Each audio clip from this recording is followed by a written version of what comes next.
ஒரு 950 rupees கொடுத்தீங்கன்னா 950 இருக்கு பத்திரமா போ. 1000 rupees கொடுத்துருக்கேன் பத்திரமா போயிரு. நீங்க வந்து நான் 950 தான் கேட்டேன். ஆமா. ஆனா நீங்க 1000 rupees கொடுத்துருக்கீங்க. ஆனா இப்போ உங்களுக்கு 50 ரூபா திருப்பி கொடுக்கறதுக்கு என்கிட்ட சேச்சில் 50 ரூபா நான் கடைக்காரன் ஆயிட்டு 1000 ரூபா கொடுத்துருக்கேன். நீ 1000 ரூபாவும் கடன் தான் வாங்கியிருக்க. இன்னொரு தடவை ஆப்பாயில் கேட்ட முகரைய உடைச்சிருவேன் பாத்துக்க. மோரே உடைக்கிறேன், ஆப்பாயில் போனா முட்டையில உடைக்கிறேன். வாய முட்டு சாப்பிடுறா. வாய முடிச்சு வாய மூடி ஜோக்கெல்லாம் முன்னாலே பண்ணி முடிச்சிருக்கோன்னு நீ அளவுடு கிடையாது. இது இல்லைன்னா அப்புறம் பண்ண முடியாது, முடிச்சிரு. போராடுறீங்க நகைச்சுவைக்காக, நான் பார்த்துட்டு சொல்லுங்க. இதை வச்சு நான் லெமன் ரைஸ் செய்ய போறேன். எப்படி தெரியுமா? லெமன் ரைஸ் மேல போதுல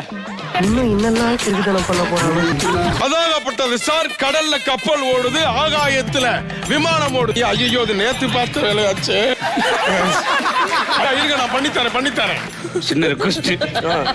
இல்ல நீ எல்லா எபிசோடு வாரீங்க, வர்ற ஆள்கிட்ட புறம் பண்ணித்தாரேன்றீங்க. நாங்களே இன்னைக்கு பண்ணித்தாரேன்.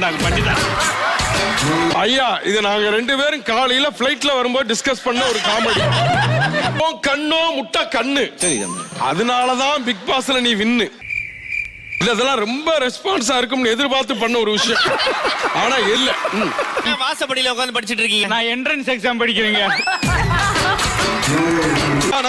போறேனியா நான் கூட.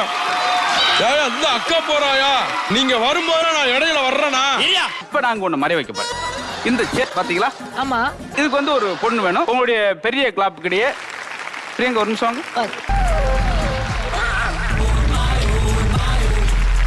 சேர மறைய வைக்க போறோம். உட்காருங்க, ஒரு நிமிஷம் உட்காருங்க.